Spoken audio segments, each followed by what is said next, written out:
मैंने जीप का जायज़ा लिया, फिर उसे स्टार्ट किया और अपनी स्कूटी के गैराज में लाकर खड़ी कर दी। मैं लंबे लंबे डग बढ़ता बरामदे में आया, दरवाज़ा खोल कर अंदर गया तो लड़की गायब थी। मैं जल्दी जल्दी पूरे घर में घूम गया, लेकिन लड़की कहीं भी न मिली। ये मेरी अपनी स्कूटी थी और मुझे मालूम था कि अगर बरामदे वाला दरवाज़ा बंद कर दिया जाए तो बाहर निकलने का कोई रास्ता नहीं है। छत पर जो आईनी दरवाज़ा खुलता था, इनको मैं बहुत पहले यहाँ से जाती दफ़ा ताला लगा गया था और मैंने देखा था कि वो इसी तरह लगा हुआ है।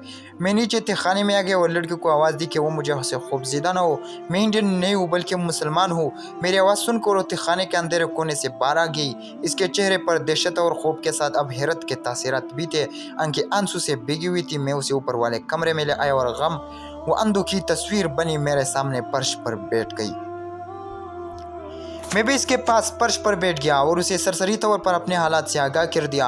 अलबत्ता ये नहीं बताया कि दर हकीकत में कौन हो। जवाबन लड़की ने सिस्क्यू के साथ अपनी दास्तान सुनाई तो वो मैं रोंगटे खड़े हो गए। वो सेंट्रल गवर्नमेंट के एक आला अफसर की बीवी थी। इसकी शादी को सिर्फ 2 माह हुए थे। उसके खवंद का तबादला कराची से डागा हुआ तो वह यहाँ आ गई और गुलशन कॉलोनी के एक फ्लैट में रहने लगी।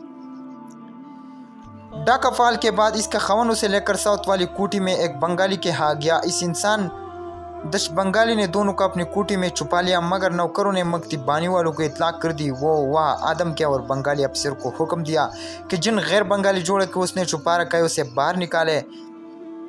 बंगाली अफसर ने मुजामत की तो मकती बानी वालों ने उसे जख्मी करके तलाशी और उन्हें घसीट कर बाहर निकाला।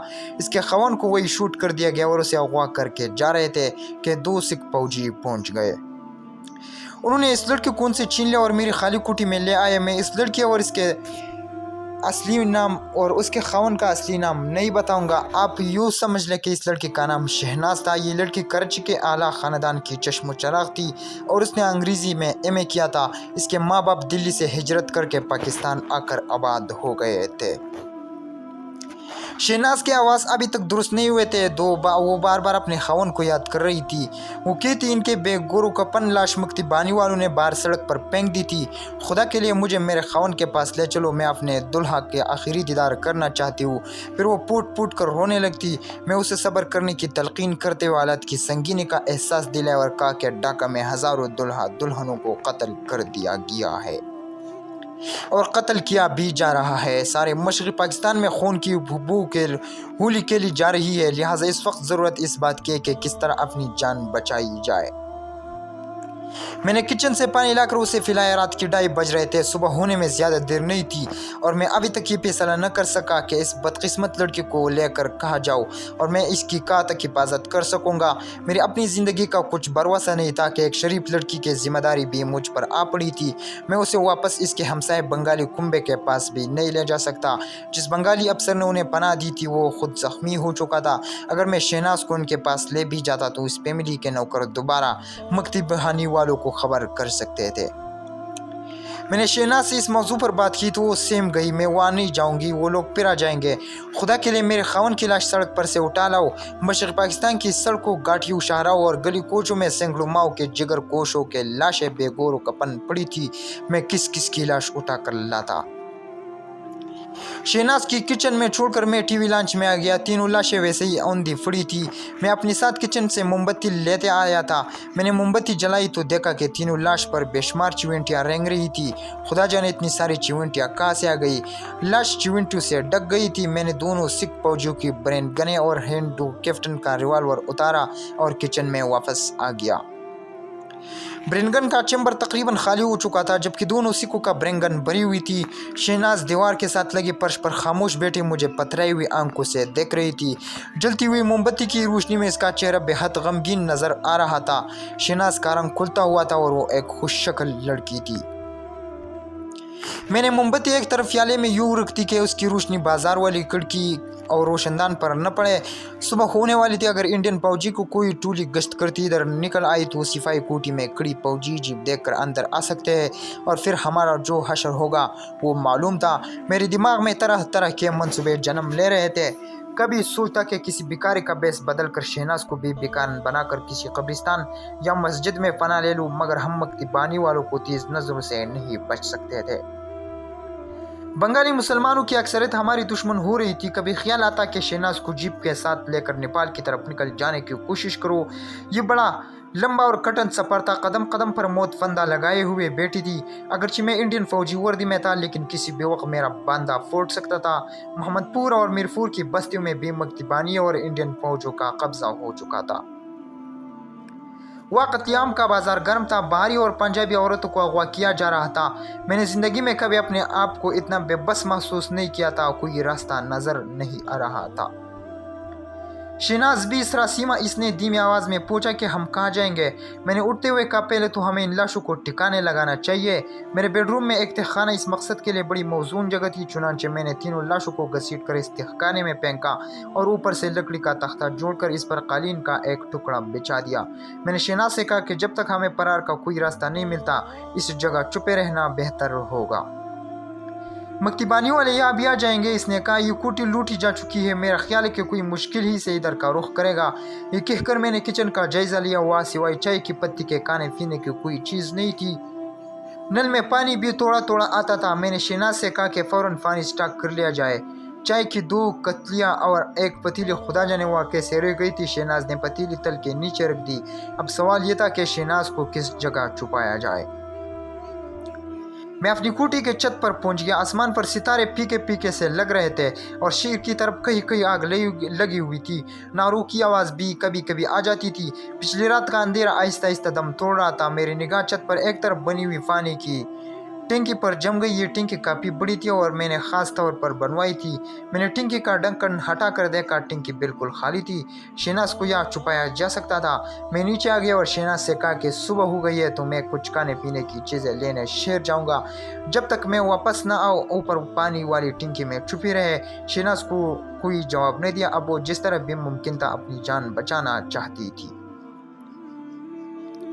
दिन की रोशनी फैल गई तो मैंने शहनाज को ऊपर ले जाकर टंकी में उतार दिया और ताकीद की कि मेरे वापस आने तक बाहर निकलने की गलती न करे।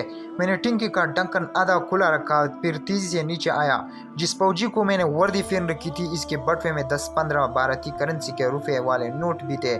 मैंने ब्रेन गन कांधे से लटकाई, बरामदे में आकर कमरे का दरवाज़ा बंद करके चटकी लगाई और जेब में जा बिठाया। फिर खुदा का नाम लेकर सड़क पर निकल आया। मैं गुलशन संसान सड़कों से निकलकर छावनी जाने वाली बड़ी सड़क पर आ गया। कर्फ्यू को खुले थोड़ी देर हुई थी। दुकानें बंद थी, अक्सर दुकानें लूटी हुई थी। ईंट पत्थर सड़क पर बिखरे हुए थे। कुछ जले हुए मकानों से अभी तक धुआं उठ रहा था। बहुत कम लोग नजर आ रहे थे। चुरवाए पर इंडियन फौजी ने मुझे जीप से गुजरते देखकर सलूट किया। मैंने हाथ के हल्के से इशारे से जवाब दिया। कुछ बंगाले जेब बंगला के नारे लगाते चौक में से गुजर गए। छावनी के एक पल्लांग दूर रह गई तो मैं पाम गेट की तरफ घूम गया। छावनी में कसरत से इंडियन फौजी मौजूद थी। मैं इधर जाने का खतरा मोल नहीं ले सकता था। या बाजार में बिक्री की एक दुकान खुली थी। मैं जीप रुक कर दुकान में दाखिल हुआ तो बंगाली दुकानदार ने मुस्कुरा कर मेरा खैर मुकद्दम किया। मैंने 2 बड़ी डबल रोटियां और कुछ अंडे खरीद कर लिफाफे में रखवाए और पैसे देकर बाहर जीप में आ गया। एक भारतीय सिपाही मेरी जीप को गौर से देख रहा था। मुझे देखकर वो जल्दी से परे हट गया और सिलोट मारकर अटेंशन हो गया। मैंने उसे डांटते हुए कहा, किया देखता था और जान निकली। तुम दुश्मन के इलाके में हो, अम्बाला चौली में नहीं है। इंडियन सिपाही ने एक बार फिर मुझे सलूट किया और कहा, सब ठीक है सर। मैं जीप लेकर वहाँ से निकल आया। वो एक कैप्टन की जीप थी, जबकि मैं वर्दी में हवलदार रैंक के फीते लगे थे। किसी को भी शक हो सकता था। चुनांचे में ज्यादा देर कहीं भी रुकना मुनासिब नहीं समझता था। अगरचे इस वक्त ढाका में अफरा तफरी का सा आलम था और इस किस्म के हज़ारों इंडियन फौजी जीपें सड़कों पर घूम रही थी, फिर भी मैं अपनी तरफ से किसी किस्म की एहतियाती नहीं बरतना चाहता। अब मुझे सिर्फ अपनी ही नहीं बल्कि एक बेकस लड़की की जान भी बचानी थी। पामगेट वाली सड़क से जीप निकालकर मैं गुलशन कॉलोनी की तरफ जा रहा था। जो ये एक मोड़ घुमा, सामने सड़कों पर लोगों का छोटा सा हजूम नजर आया। करीब पहुंचा तो देखा कि मक्ती बानी के 4 आदमी एक गहरे सब्ज रंग की वर्दी वाले नौजवान को संगीनियों की नोक पर सड़क के किनारे दरख्तों की तरफ ले जा रहे थे। बंगाली नारे लगा रहे थे, पंजाबी को मारो। मैंने बदकिस्मत नौजवान को वर्दी से पहचान लिया कि पाक फौज का सिपाही है। मैं उसे मक्ती बानी के हाथों मौत के घाट उतरते नहीं देख सकता था। मक्ती बानी वाले इस पाक फौज के जवान को संगीनियों से छीनने करने वाले थे कि मैंने जीप रोक ली। पिस्तौल तान कर मैंने जीप से छलांग लगाई और गर्ज कर कहा, ओए तुम जंगली लोग, इसको शूट नहीं करेगा। ये हमारी इंडियन फौजी का कैदी है, उसे हमारे हवाले करो। मक्ती बानी वाले पानी आंखों से मुझे तकने लगे। मैंने एक हवाई फायर किया और एक बार फिर जोर से, गर जाओ ओए, भाग जाओ, नहीं तो एक एक को बोन डालूंगा। ये हमारा कैदी है, उसे हम शूट करेगा। मकतीबानी वालों ने अपने सामने इंडियन फौजी के हवलदार को पिस्तौल ताने देखा तो बड़बड़ाते हुए दूर हट गए। पक फौज का जवान अभी तक जमीन पर बैठा था। मैंने उसे हुक्म दिया, जीप में बैठ जाओ, तुम हमारा कैदी है, चलो। डबल मार जान गिरी। इस फौज के कंधे पर रैंक का कोई निशान नहीं था। फरार होने की कोशिश करते हुए उसने रैंक की पीठ ने नोच डाले होंगे। शिकस्त के बाद फौजी ऐसा ही किया करते हैं। मैंने उस पर पिस्तौल तान लिया, जल्दी उठो, चलो चलो, बैठ जाओ जीप में। वो खामोश से मेरी जीप की अगली सीट पर जाकर बैठ गया। मैंने एक और हवाई फायर किया, लोगों का मजमा इधर उधर हो गया। मकतीबानी वाले को भी मुझे कोसते हुए वहां से चल दिए। मैंने जीप स्टार्ट की और तेजी से आगे निकल आया। मैंने पाक फौज के जवान से कहा, ओ ये तो मुझे मालूम हो गया कि तुम कौन हो, लेकिन तुम्हारी रेजिमेंट और रैंक क्या है? देखो, मुझसे झूठ मत बोलना। मैंने मकतीबानी वालों से तुम्हारी जान बचाई, अब तुम इंडियन फौज के कैदी हो। इसने मेरा शुक्रिया अदा किया और बताया कि वो 11वीं पंजाब रेजिमेंट का लेफ्टिनेंट है और इसका नाम अल्ताफ है। मैंने उसे डांट कर कहा, तुम झूठ बोलता है, तुम लेफ्टिनेंट नहीं, इंटेलिजेंस का सिविलियन है, तुम हमसे पूछगछ करेगा। वो खुशशक्ल नौजवान सर झुकाए खामोश बैठा था। इसके चेहरे पर शिकस्त की हजमियत थी। मैंने डांटे पर उसने आहिस्ते से कहा, हाँ मैं कैदी और अब मुझे झूठ बोलने की कोई महारत नहीं, लेकिन जो कुछ मैं कहा सच का और मेरा ताल्लुक इंटेलिजेंस से नहीं बल्कि इंजीनियरिंग कोर से है। मैंने सख्त लहजे में पूछा, जब तुम्हारी रेजिमेंट ने हथियार डाल दिए थे तो तुम इधर मकतीबानी वालों के हाथों कैसे चढ़ गया? पाक फौज के जवान ने बताया कि इसकी ड्यूटी पोस्ट ऑफिस पर थी कि डाका पाल हो गया और गैर बंगाली को कत्लेआम शुरू हो गया। वो पोस्ट ऑफिस की इमारत में छुपा रहा, अब मौका पाकर वहाँ से भागा तो मकतीबानी वालों ने इसे पकड़ लिया। अब न आते तो ये लोग मुझे हलाक कर चुके होते। अब हम भी तुम्हें जिंदा नहीं छोड़ेगा, तुमने हमें हजारों नौजवानों को मार डाला है। मैंने कहा। वो खामोश रहा। जब गुलशन कॉलोनी में दाखिल हो चुकी थी, मेरे कोठी का गेट इस तरह खुला था और कोठी कालान वीरान पड़ा था। जब गैराज में खड़ी करके मैंने पिस्तौल निकाले और लेफ्टिनेंट अल्ताफ अकबर से कहा, चलो अंदर चलो, खबरदार भागने की कोशिश तो शूट कर दूंगा। मैंने उसे टीवी लॉन्च में ले आया। पाक फौज का जवान यही समझ बैठा कि मैं उसे शूट करने के लिए इस वीरान कोठी में ले आया हूँ। मैंने उसे दीवार के साथ खड़ा कर दिया। पिस्तौल का रुख इसकी जानिब था। इसने कहा, अगर तुमने मुझे शूट ही करना था तो मकतीबानी वालों से क्यों बचाया था? मैंने मुस्कुरा दिया, पिस्तौल पीठी के साथ लगा दिया और इसके कंधे पर हाथ रख कर कहा, वो इसलिए कि मैं इंडियन सिपाही नहीं बल्कि पाकिस्तानी मुसलमान हूँ और तुम्हारा खून होते नहीं देख सकता था। वो एक लम्हे के लिए जैसे सकते में रह गया, फिर इसने मेरी वर्दी की तरफ इशारा किया और कहा, ये वर्दी, जीप, ये सब कुछ।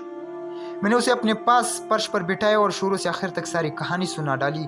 ढाका में आने से पहले पठानकोट में मैंने कमांडो की हैसियत से जो कारनामे दिखाए थे, इनका जिक्र नहीं किया। उससे यही बताया कि मैं ढाका में कारोबार करता और कोठी मेरी मलकियत है। मैं ऊपर छत पर गया और टिंकी से शहनाज को निकल कर नीचे ले आया। वो बेचारी खौफ से नीम जान हो रही थी। मैंने नीचे आते आते उस लेफ्टिनेंट अल्ताफ के बारे में सब कुछ बताया और कहा कि अब हम 3 हो गए, कोई न कोई फरार का रास्ता निकाल लेंगे। मैंने शहनाज को डबल रोटी और अंडे देकर कहा कि वो नाश्ता बनाए। अल्ताफ अकबर ने कहा, फौज के रूल्स के हिसाब से कैप्टन वर्मा जीप का हमारे गैराज में ज्यादा देर रहना ठीक नहीं। कैप्टन वर्मा जब अपनी रेजिमेंट में न पहुंचा तो उसूली तौर पर इसकी तलाशी होगी। जहाँ वो ड्यूटी पर था और हम इस वक्त इस इलाके में हैं, मेरे हिसाब से तो आज शाम तक मिलिट्री पुलिस के आदमी कैप्टन वर्मा की तलाश में यहाँ आ जाएंगे। इसलिए हमें जितनी जल्दी हो सके इस जीप को यहाँ दूर ले जाकर किसी घाटी या तालाब में लड़का देना चाहिए। इस जवान लेफ्टिनेंट का अंदाजा फौजी कवानीन और ज़वाबित के एतबार से बिल्कुल दुरुस्त था। मैंने उसकी राय से इख्तिलाफ करते हुए कहा, ये जीप हमें यहाँ से फरार होने में मदद दे सकती है। पहली बात तो ये कि जीप एक इंडियन कैप्टन की है, जबकि तुम हवलदार की वर्दी में हो। तुम्हारी हर जगह चेक इन हो सकती है और किसी न किसी जगह तुम पकड़े भी जा सकते हो। दूसरी बात यह कि मैं एक पाक फौज की वर्दी में मैं बाहर निकलते ही गिरफ्तार कर लिया जाऊंगा। तीसरी कि एक औरत हमारे साथ हो गई, उसे हम कहाँ छुपाएंगे? मेरे भाई, अगर हम इन बारीकियों पर गौर करते रहे तो यहाँ से कभी न निकल सकेंगे। हमें जुर्रत से काम लेना होगा। मैंने कहा, ये मैदानी जंग नहीं है जहाँ हम जुर्रत दिखाकर दुश्मन पर गालिब आ सकेंगे। हम दुश्मन के मुल्क में वह है और डाका पाल हो चुका है। हमें जुर्रत के साथ साथ अक्ल व फहम और चालाकी और आयारी से काम लेना होगा। हालत का तकाजा है कि हम जितनी जल्दी हो सके इस जीप से छुटकारा हासिल करें। इसके बाद मुझे भी कहीं से भारतीय वर्दी हासिल करना होगी ताकि पहले ही नज़र में पहचाना न जा सकूँ। अगर मैं तुम्हारे साथ करते पाए जाके साथ निकलता तो मकतीबानी वाले मुझे पकड़ेंगे और शहनाज को कहाँ तक बचा सकोगे? मैं सोच में पड़ गया। इतने में शहनाज नाश्ता लेकर आई ہم نے خاموشی سے ناشتہ زہر مار کیا۔ صدمے کی وجہ سے شہناز کی بھوک مر چکی تھی، مگر زندہ رہنے کے لیے اسے مجبور کر کے تھوڑا بہت کھلایا۔ شہناز پڑھی لکھی عورت تھی، فرار کے امکانات پر وہ بھی کسی وقت اپنے رائے کا اظہار کرتی۔ بنگالی زبان وہ دونوں میں سے زیادہ سمجھ لیتا تھا، وہ تھوڑی بہت بول بھی لیتا تھا، لیکن اگر ہم روانی سے بھی بنگالی زبان بول لیتے تب بھی ہمارے کھلتے ہوئے رنگ اور قد کاٹ ہمیں پکڑوا سکتے تھے۔ مکتی بانی والوں نے اسے باہریوں کے بھی قتل کر دیا جن کا رنگ بنگالیوں جیسے تھے اور جو بڑی روانی سے بنگلہ بولتے تھے۔ مقامی لوگ ان کے لہجے بھی پہچان لیتے کہ وہ بنگالی نہیں ہے۔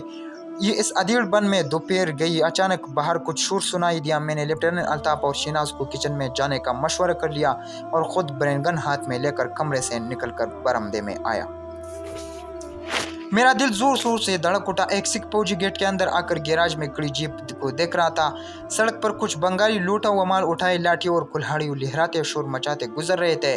میرے بوٹی کی آواز سن کر سکھ وہی میری طرف متوجہ ہوا۔ میں نے دیکھا اس کے کاندھے پر 2 پیتے اور ایک کراؤن بنا ہوا تھا۔ وہ صوبیدار میجر تھا اور اس کا رینک مجھ سے بڑا تھا۔ میں نے زوردار سلوٹ مارا۔ سکھ فوجی کے اندھے پر برین گن لٹک رہی تھی۔ اس نے جیپ کی طرف اشارہ کر کے کہا، اوئے جوان، یہ جیپ یہاں رکھ کر تم اندر کیا کر رہے ہو؟ تو دوستو آج کے لیے یہی کافی ہے، ملتے ہیں بہت جلد انشاءاللہ اگلے قصے کے ساتھ۔